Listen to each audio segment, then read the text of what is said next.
well, in my household, like, everybody was really open with each other.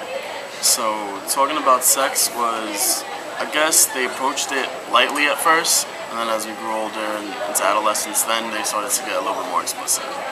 But yeah, they talked to us about sex. I mean, most of it was don't do it. Most of it was if you do it, be careful and always use protection.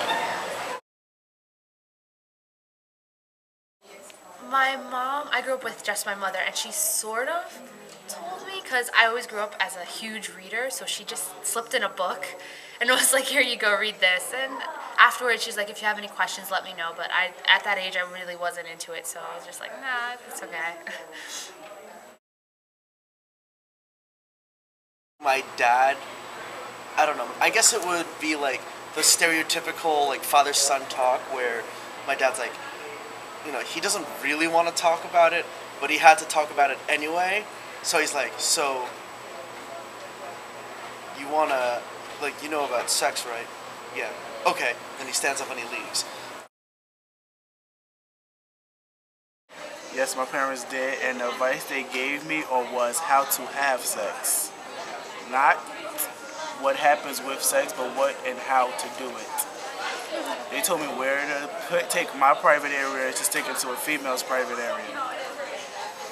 My father explained not to put it in the first hole you see, which is the female's belly button, but it was the actual to go under to, you know, yeah.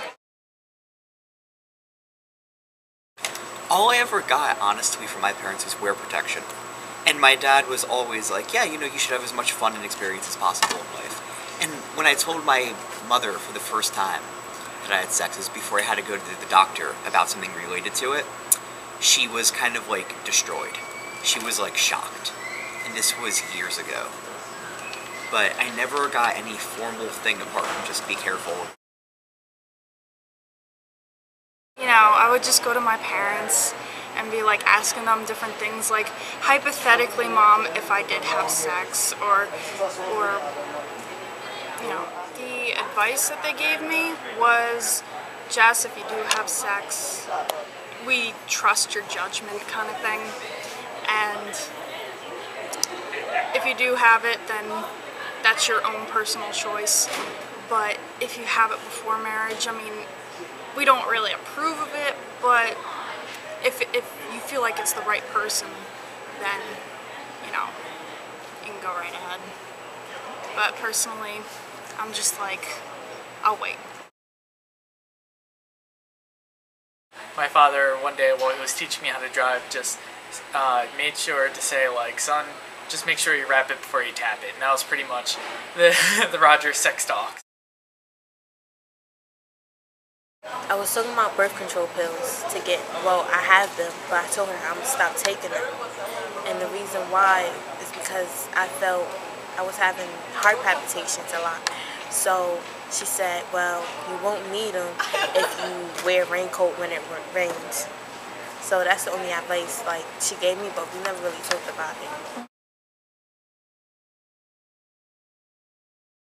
I know they would always be like, yeah, just don't do sex. Don't do any of that. Or like when I would speak to them about what my friends were doing, because we were open about that, they would just be like, they would always get really awkward, and they're like, yeah, don't do that. That's all. Even when I asked why, they're like, just don't. But then I had this one talk with my dad, and he's like, I always thought that sex was something that was really dirty, just how they were talking about it. But then later on, I realized that it was actually like, how cliche it might sound, but it's actually a beautiful thing. And I do want to wait for it, but if they didn't like talk to me about it, I probably wouldn't have had this view about sex.